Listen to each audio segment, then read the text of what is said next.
Delivery ಸ್ಕ್ಯಾಮ್ಗೆ ಬಸ್ತು ಬಿದ್ದಿರುವುದು ಸಾಫ್ಟ್ವೇರ್ ಇಂಜಿನಿಯರ್. ಆರ್ಡರ್ ಮಾಡಿದ್ದೇ ಒಂದು, ಪಾರ್ಸೆಲ್ ಬಂದಿದ್ದೇ ಮತ್ತೊಂದು. 1.85 ಲಕ್ಷದ ಮೊಬೈಲ್ ಬದಲು ಬಂದಿದ್ದೇನೋ ಅಷ್ಟೇ ತೂಕದ ಕಲ್ಲು.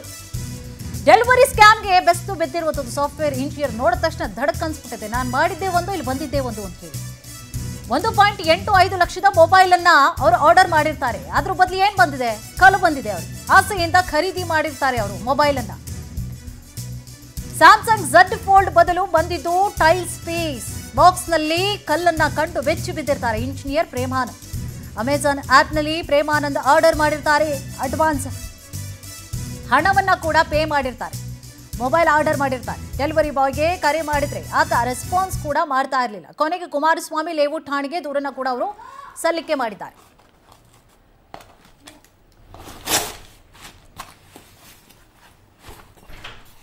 ಎಸ್, ಈಗ ದೃಶ್ಯಾವಳಿಯಲ್ಲಿ ಗಮನಿಸ್ತಾ ಇದ್ದೀರಿ, ಅಮೆಜಾನ್ ಇಂದ ಒಂದು ಬಂದಿರುತ್ತೆ ಅಲ್ಲಿ. ಸೊ ಅದನ್ನ ಓಪನ್ ಮಾಡಿ ನೋಡಿದ್ರೆ ನೋಡಿ, ಈಗ ಮಾಡ್ತಾರೆ, ಓಪನ್ ಮಾಡಿ ನೋಡಿದ್ರು. ಅಲ್ಲಿ ಏನಿರುತ್ತೆ? ಅಲ್ಲಿ ಕಲ್ಲಿರುತ್ತೆ ಅಷ್ಟೇ, ಅವ್ರಿಗೆ ಟೈಲ್ಸ್ ಬಂದಿರುತ್ತೆ ಅಷ್ಟೇ. ಅವ್ರಿಗೆ ಏನೋ ಆಸೆಯಿಂದ ಮೊಬೈಲ್ ಬುಕ್ ಮಾಡಿದ್ದೀನಿ ಬಂದಿರುತ್ತೆ ಅಂಥೇಳಿ ಡೆಲಿವರಿ ಬಾಯ್ ತಂದು ಕೊಟ್ಟು ಹೋಗ್ತಾನೆ. ಬಟ್ ನೋಡಿದ್ರೆ ಆಸೆಯಿಂದ ಮೊಬೈಲ್ ಬಂದಿರೋದಿಲ್ಲ. ಅವರು ಸ್ಯಾಮ್ಸಂಗ್ Z ಫೋಲ್ಡನ್ನು ಆರ್ಡ್ರ್ ಮಾಡಿರ್ತಾರೆ. ಬಂದಿದ್ದು ನೋಡಿದ್ರೆ ಅಲ್ಲಿ ಟೈಲ್ಸು. ಭಾಳಷ್ಟು ಈ ರೀತಿಯಾಗಿ ಪ್ರಕರಣಗಳು ಆಗ್ತಾ ಇರುತ್ತೆ. ಭಾಳಷ್ಟು ಎಚ್ಚೆತ್ಕೊಳ್ಬೇಕು. ನಾವು ಆರ್ಡರ್ ಮಾಡ್ತಾ ಇರ್ತೀವಿ ಅಮೆಝಾನಲ್ಲಿ ಕೂತ್ಕೊಂಡೆ, ನಮಗೂ ಹೋಗಿ ತೊಗೊಳ್ಳಿಕ್ಕೆ ಆಗೋದಿಲ್ಲ, ಆರ್ಡ್ರ್ ಮಾಡ್ತಾ ಇರ್ತೀವಿ ನಾವು ಕೂಡ. ಆ ಸಂದರ್ಭದಲ್ಲಿ ನಾವು ಕೂಡ ಏನು ಮಾಡಬೇಕು, ಅಥವಾ ಈ ಸಂದರ್ಭವನ್ನು ಕೂಡ ಕೆಲವರು ಎಕ್ಸ್ಪೀರಿಯನ್ಸ್ ಮಾಡಿರ್ತಾರೆ. ನೋಡಿ, ಅಲ್ಲಿ ಟೈಲ್ಸ್ ಬಂದಿದೆ. ಸೊ ನಾನು 14th October Samsung Galaxy Z Fold 7 ಮೊಬೈಲನ್ನು ಇಷ್ಟಪಟ್ಬಿಟ್ಟು ಅಮೆಝಾನಲ್ಲಿ ಆರ್ಡರ್ ಮಾಡಿದೆ ನಾನು. ಸೊ ರಾತ್ರಿನ ಆರ್ಡರ್ ಮಾಡಿದ್ದು. ಆ್ಯಂಡ್ ನನಗೆ ಡೆಲಿವರಿ ಡೇಟ್ ಬಂದು 20th ಅಕ್ಟೋಬರ್ ಅಂತ ಹೇಳ್ಬಿಟ್ಟು ಅಲ್ಲಿ ಮೆಸೇಜ್ ಬಂದಿತ್ತು. ಬಟ್ 19th ನನಗೆ ಡೆಲಿವರಿ ಮಾಡಿದ್ದಾರೆ ಪ್ಯಾಕೇಜು. ಸೊ ಡೆಲಿವರಿ ಮಾಡಿದಾಗೆ OTP ಕೇಳಿಬಿಟ್ಟು ಡೆಲಿವರಿ ಮಾಡಿರೋದು. It was not open box delivery. So ಅವಾಗೆ OTP ತೊಗೊಂಡು ಹೋಗಾದ್ಮೇಲೆ ಆಮೇಲೆ ನಾವು ಬಾಕ್ಸನ್ನು ಓಪನ್ ಮಾಡಿ ನೋಡಿದಾಗೆ ಸೊ ಫೋನ್ ಇರಲಿಲ್ಲ, ಅದ್ರ ಬದಲು ಕಲ್ಲಿತ್ತು. ಸೊ ಟೈಲ್ಸ್ ಡೆಲಿವರಿ ಮಾಡಿದ್ದಾರೆ ಅವರು. ಆಮೇಲೆ ಅದನ್ನು completely sealed pack. So Amazon cover ಆಗಲಿ ಅಥವಾ mobile box, it was completely sealed. I don't know ಅದು ಯಾವ ರೀತಿ ಅವರು ಮೊಬೈಲನ್ನು ತೊಗೊಂಡು ಕಲ್ಲಿಟ್ಟು ಪ್ಯಾಕ್ ಮಾಡಿದ್ದಾರೆ ಗೊತ್ತಿಲ್ಲ. ಬಟ್ ಎಸ್, ಈ ಸಂಬಂಧವಾಗಿ ಹೆಚ್ಚಿನ ಮಾಹಿತಿಯನ್ನು ಕೂಡ ನೀಡ್ತಾ ಹೋಗ್ತಾರೆ ನಮ್ಮ ಪ್ರತಿನಿಧಿ ವೆಂಕಟೇಶ್. ಎಸ್ ವೆಂಕಟೇಶ್, ನೀವು ಎಲ್ಲರೂ ಕೂಡ ಆರ್ಡರ್ ಮಾಡ್ತಾ ಇರ್ತೀವಿ ಅಮೆಝಾನಲ್ಲಿ.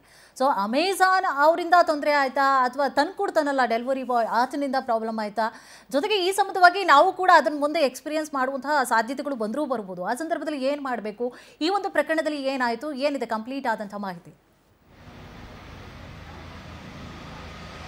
ಕುಸುಮ, ಇದು ಕುಮಾರಸ್ವಾಮಿ ಲೇಔಟ್ ಪೊಲೀಸ್ ಠಾಣಾ ವ್ಯಾಪ್ತಿಯಲ್ಲಿ ನಿವಾಸಿಯಾಗಿರುವಂತಹ ಪ್ರೇಮಾನಂದನ್ ಅಂತವರು ಒಂದು ಸಾಫ್ಟ್ವೇರ್ ಉದ್ಯೋಗಿಯಾಗಿರ್ತಾರೆ. ಅವರಿಗೆ ಒಂದು ಫೋನ್ ಅವಶ್ಯಕತೆ ಇದ್ದು ಒಂದು ಆನ್ಲೈನಲ್ಲಿ ಆಫರ್ ಇದೆ ಅಂತ ಹೇಳಿ ಒಂದು ಫೋನನ್ನು ಬುಕ್ ಮಾಡ್ತಾರೆ. ಸ್ಯಾಮ್ಸಂಗ್ನ ಒಂದು ದುಬಾರಿ ಬೆಲೆಯ ಒಂದು ಮೊಬೈಲ್ ಆಗಿರುತ್ತೆ. ಅದು 1 ಲಕ್ಷಕ್ಕೂ ಅಧಿಕವಾದಂತಹ ಒಂದು ಫೋನ್. ಅದು ಕ್ರೆಡಿಟ್ ಕಾರ್ಡನ್ನು ಬಳಸಿ ಅವರು ಫುಲ್ ಕ್ಯಾಶ್ ಅನ್ನು ಮಾಡಿರ್ತಾರೆ. ಅಂದರೆ ಪೇಮೆಂಟನ್ನು ಕೂಡ ಮಾಡಿ ಫೋನನ್ನು ಬುಕ್ ಮಾಡಿರ್ತಾರೆ. ಫೋನ್ ಬುಕ್ ಮಾಡಿದ ನಂತರ ಅದಕ್ಕೆ ಒಂದು ಪಾರ್ಸಲ್ ಕೂಡ ಬರುತ್ತೆ ಅಮೆಝಾನಲ್ಲಿ.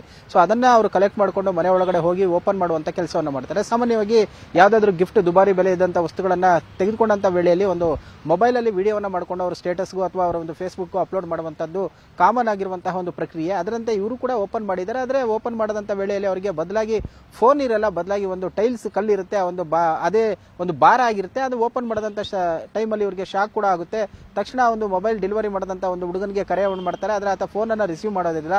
ಸೊ ಇವ್ರಿಗೂ ಕೂಡ ಶಾಕ್ ಆಗಿರುತ್ತೆ. ಯಾಕಂದ್ರೆ ಈಗಾಗಲೇ ಅವರು ಹಣವನ್ನು ಕೂಡ ಪೇ ಮಾಡಿರ್ತಾರೆ. ಸೊ ಅವರಿಗೆ ವಾಪಸ್ ಮಾಡಿದ್ರೆ ಫೋನ್ ರಿಸೀವ್ ಮಾಡಲ್ಲ, ಮತ್ತೆ ಕಸ್ಟಮರ್ ಕೇರ್ಗೂ ಕಾಂಟ್ಯಾಕ್ಟ್ ಮಾಡುವಂಥ ಕೆಲಸವನ್ನು ಮಾಡ್ತಾರೆ. ಯಾವುದು ಕೂಡ ರೆಸ್ಪಾನ್ಸ್ ಬರಲ್ಲ. ಸದ್ಯ ಅವರು ಈ ರೀತಿಯಾಗಿ ಆಗಿರುವಂತಹ ಮೋಸಕ್ಕೆ ಸಂಬಂಧಪಟ್ಟಂತೆ ಕುಮಾರಸ್ವಾಮಿ ಲೇಔಟ್ ಪೊಲೀಸ್ ಠಾಣೆಗೆ ತೆರಳಿ ಒಂದು ದೂರನ್ನು ಕೊಟ್ಟಿದ್ದಾರೆ. ದೂರಿನ ಆಧಾರದ ಮೇಲೆ ಈಗ ಒಂದು ಪ್ರಕರಣ ಕೂಡ ದಾಖಲಿಸಿಕೊಂಡಿರುವಂತದ್ದು. ಸಾಮಾನ್ಯವಾಗಿ ಇಂತಹದ್ದು ಕೂಡ ಆಗ್ತಾನೆ ಇರುತ್ತೆ. ಕೆಲವೊಬ್ರು ಲ್ಯಾಪ್ಟಾಪ್ ಅನ್ನ ಬುಕ್ ಮಾಡಿರ್ತಾರೆ, ಮೊಬೈಲ್ ಸೇರಿದಂತೆ ವಿವಿಧ ರೀತಿಯ ದುಬಾರಿ ಬೆಲೆಯ ವಸ್ತುಗಳನ್ನ ಆನ್ಲೈನ್ ನಲ್ಲಿ ಬುಕ್ ಮಾಡಿದಂತ ವೇಳೆಯಲ್ಲಿ ಈ ರೀತಿಯಾಗಿ ಮೋಸ ಆಗಿರುವಂತದ್ದು ಸಾಕಷ್ಟು ಬಾರಿ ಆಗಿದೆ. ಸೊ ಅದಕ್ಕೆ ಸಂಬಂಧಪಟ್ಟಂತೆ ಜನ ಕೂಡ ದೂರನ್ನ ಕೊಟ್ಟಿದ್ದಾರೆ. ಆದ್ರೆ ಯಾವ ರೀತಿಯಾಗಿ ರೆಸ್ಪಾನ್ಸ್ ಮಾಡ್ತಾರೆ ಅನ್ನೋದನ್ನು ಕೂಡ ಈಗ ಸದ್ಯ ನೋಡಬೇಕಾಗಿರುವಂತಹದ್ದು. ಕುಸುಮ, ಎಸ್ ಎಸ್, ಥ್ಯಾಂಕ್ ಯು ತಮ್ಮೆಲ್ಲ ಮಾಹಿತಿಗಾಗಿ.